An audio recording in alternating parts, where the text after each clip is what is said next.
ففروا إلى الله إني لكم منه نذير مبين. Bismillahirrahmanirrahim. Alhamdulillahirabbil alamin. Wassalatu wassalamu ala al-mab'uts rahmatan lil alamin. Nabiyina Muhammad wa ala alihi wa sahbihi wa man tabi'ahum bi ihsanin ila yaumiddin, amma ba'd. Kaum muslimin dan muslimat, para pendengar dan para pemirsa, Assalamualaikum warahmatullahi wabarakatuh. Dari sunnah Nabi sallallahu alaihi wasallam dalam keseharian kita di malam dan di siang hari, setelah di beberapa pertemuan sebelumnya telah kita kaji sunnah Nabi ketika bangun dari tidur. Biasanya orang yang bangun dari tidur itu dia perlu untuk berpakaian atau merapikan pakaian, mengganti pakaian atau yang semisal dengannya. Maka biasanya di kelanjutan pembahasan dibahas oleh para ulama tentang sunnah seputar berpakaian. Di antara sunnah seputar berpakaian adalah membaca doa. Dan ini mungkin tema kajian kita di malam hari ini. Kita mengkaji sebagian dari doa yang diajarkan oleh Nabi Sallallahu Alaihi Wasallam. Diriwayatkan oleh Imam Abu Daud dan Imam Ad-Darimi, dan selain keduanya, lafaz hadits yang saya akan bacakan itu milik Imam Ad-Darimi rahimahullah. Beliau berkata bahwa Rasulullah Sallallahu Alaihi Wasallam bersabda, "Man labisa thawban faqala alhamdulillahilladzi kasani hadha wa razaqanihi min ghairi haulin minni wala quwwah ghufira lahu ma taqaddama min dhanbi." Siapa yang memakai sebuah baju, memakai sebuah pakaian, lalu dia membaca doa, alhamdulillahilladzi kasani hadha, segala puji hanya untuk Allah yang memberi pakaian kepadaku dengan pakaian ini, warazaqanihi, dan menjadikan pakaian ini sebagai rezeki bagiku, min ghairi haulin minni wala quwwah, padahal tidak ada daya dan kekuatan dariku. Jadi kalau dia berpakaian lalu dia baca doa itu, alhamdulillahilladzi kasani hadza wa razaqanihi min ghairi haulin minni wala quwwah, maka kata Nabi sallallahu alaihi wasallam, ghufira lahu ma taqaddama min dhanbi, akan diampuni apa yang telah lalu dari dosanya. Ya, ini subhanallah ya, dari karunia dan nikmat Allah Subhanahu wa taala untuk umat Islam ini. Dianugerahkan untuk mereka sunnah dituntunkan bagi mereka tuntunan-tuntunan yang membawa berbagai kebaikan untuk mereka. Dia bangun berpakaian lalu membaca doa, itu menjadi sebab pengguguran dosa-dosa. Jadi sebab pengguguran dosa-dosa.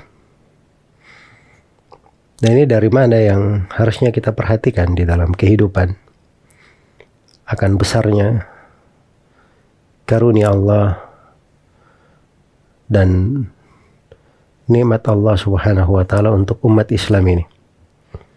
Banyak sekali anugerah yang diberikan untuk mereka. Kalau di pembahasan bangun dari tidur, kita sudah kaji berbagai sunnah di situ, dan sunnah itu juga adalah sumber-sumber kebaikan, ladang-ladang pahala untuk kita semua.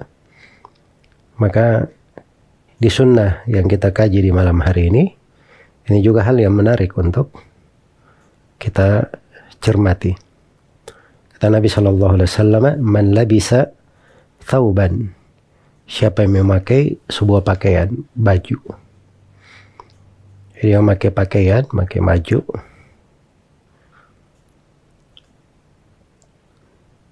apapun yang dia pakai dari jenis pakaian itu, kemudian dia berdoa, Alhamdulillah, segala puji hanya untuk Allah. Alladzi kasani hada, yang memberikan kisah, memberikan pakaian untukku. Dengan pakaian ini, saya ditutupi dengan kain ini. Wa razaqanihi, dan Allah jadikan pakaian ini sebagai rezeki bagiku, bagian dari rezekiku. Min ghairi haulin minni wala quwwah, padahal tidak ada daya dan upaya dariku. Rezeki itu datang kepada kita, subhanallah. Allah mudahkan, Allah anugerahkan, kita dimuliakan dengannya.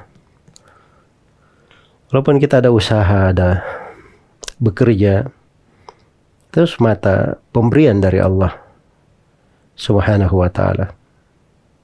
Wa ma bikum min ni'matin fa min Allah. Nikmat apapun yang ada pada kalian, nikmat itu datangnya dari Allah subhanahu wa ta'ala. Iya.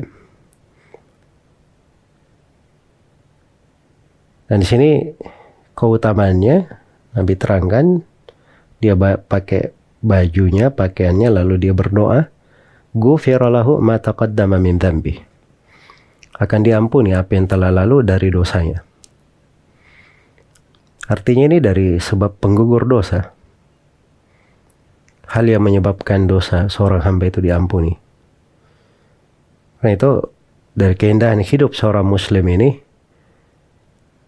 di kesehariannya saya bertebaran untuk mereka sunnah-sunnah, dan sunnah-sunnah ini bisa menggugurkan dosa-dosanya. Iya. Dan ini kalau diperhatikan, amalannya sederhana, bukan amalan yang besar, bukan amalan yang sulit, tapi subhanallah bisa menggugurkan dosa. Nah, dan disitulah letak keutamaan umat Islam ini dan kebaikan yang ada pada mereka. Mereka itu diberi oleh Allah subhanahu wa ta'ala amalan-amalan yang sederhana, tidak banyak, tidak menyulitkan, tapi diberi pahala-pahala lebih besar daripada umat-umat sebelumnya. Karena itu Nabi Shallallahu Alaihi Wasallam pernah memperumpamakan bagaimana umat Islam itu dengan umat-umat yang lainnya. Itu seperti ada yang mempekerjakan para pekerja. Maka dikatakan kepada gelombang yang pertama, siapa yang bekerja dari pagi sampai siang, maka akan diberi upah 1 qirat. Maka majulah orang-orang Yahudi, mereka bekerja. Selesai sampai siang diberi 1 qirat. Setelah itu masuk lagi gelombang yang kedua, penawaran. Siapa yang bekerja dari siang sampai sore, maka dia dapat 1 qirat. Majulah orang-orang Nasara, mereka pun bekerja sampai sore, kemudian diberi 1 qirat. Kemudian datang gelombang yang ketiga, yang terakhir, untuk umat Islam. Dikatakan siapa yang bekerja dari sore hingga terbenamnya matahari, maka dia dapat 2 qirat. Maka umat Islam yang maju kemudian bekerja. Komplainlah orang-orang Yahudi dan Nasara. Kenapa kami lebih banyak jam kerjanya, tapi upahnya lebih sedikit? Jam kerjanya banyak, upahnya cuma 1 qirat. Sedangkan umat Islam ini jam kerjanya sedikit sekali, cuma sore sampai matahari terbenam, tapi dapat upahnya 2 kali, 2 qirat.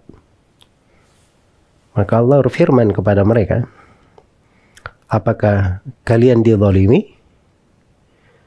Jawaban mereka tidak, karena memang akadnya seperti itu. Orang Yahudi dari pagi sampai sore dikasih 1 qirat, selesai. Nasara dari siang sampai sore diberi 1 qirat. Juga sudah diberi sempurna upah mereka. Umat Islam dijanjikan untuk mereka 2 qirat, mereka bekerja diberi. Kemudian Allah firman, itulah keutamaan yang aku berikan kepada siapa yang aku kehendaki. Jadi dari keindahan Islam ini, di tengah umat ini diberi dari amalan-amalan besar. Kadang dilakukan mudah untuk dikerjakan, tapi besar sekali pahalanya. Bahkan di tengah umat ini diberi dari amalan-amalan, kadang terkait dengan hatinya, tapi diberi keutamaan yang sangat besar. Dan di sini ada fikih yang terkait dengan hadits yang mulia ini. Orang memakai baju terus berdoa diampuni apa yang terlalu dari dosanya. Ya mudah sekali subhanallah, jadi pengampunan dosa. Terlihatnya seperti itu. Tapi kata para ulama, ini di dalamnya ada fikih yang mendalam, penting untuk diperhatikan, terkait dengan amalan hati yang mengitarinya. Dan ini mungkin lebih didekatkan dengan beberapa kisah. Di antara kisah tersebut ada orang yang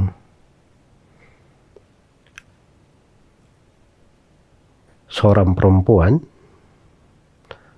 dia disebut perempuan yang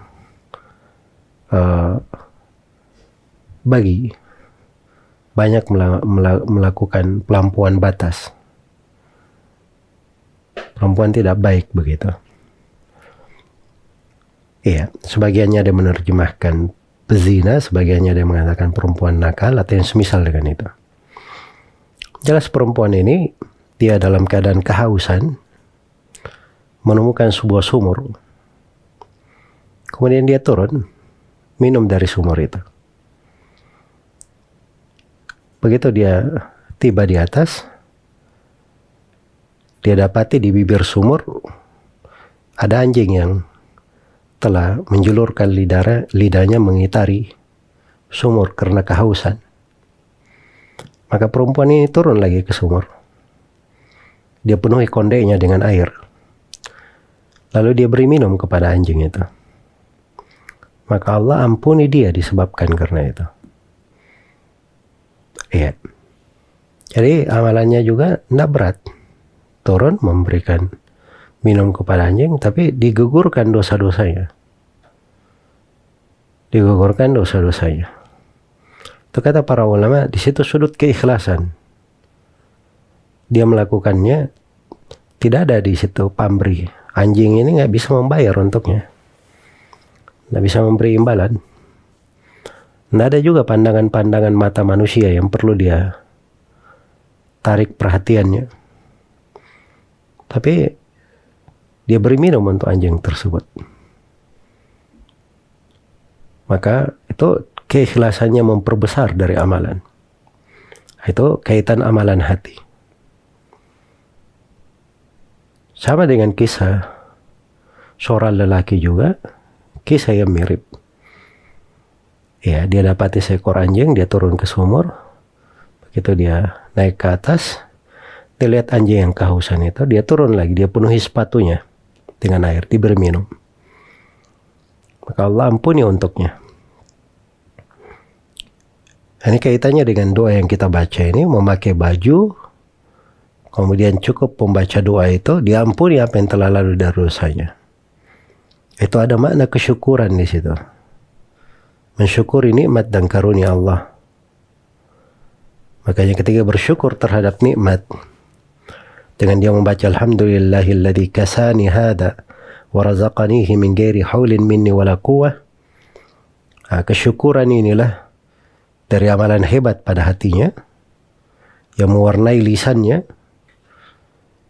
Ini yang menjadi sebab diampuni apa yang telah lalu dari dosanya. Dan terdapat di dalam hadits ini keutamaan banyak memuji Allah terhadap anugerah. Akan datang nanti dari sunnah-sunnah. Seorang itu kalau dia mendapat nikmat, dia berkata alhamdulillah. Dapat ujian juga dia berkata alhamdulillah. Kalau dia makan atau minum, dia baca alhamdulillah. Iya. berbagai sunnah. Seorang itu kalau memuji Allah, nah itu dari sebab dilapangkannya kebaikan dan ditinggikannya derajat untuk seorang hamba. Dan hadits yang mulia ini juga, sunnah yang agung ini menjelaskan kepada kita semua pembahasan penting bahwa di dalam amalan-amalan itu ada namanya sebab-sebab penggugur dosa. Hal-hal yang menggugurkan dosa dan kesalahan. Nah, di antaranya ini. Orang bangun, dia berpakaian, dia baca doa, subhanallah. Allah gugurkan dari dosa-dosa dan kesalahannya. Namun menurut mayoritas ulama, dosa-dosa yang digugurkan di sini, ini adalah dosa-dosa kecil, bukan masuk ke dalam dosa-dosa besar.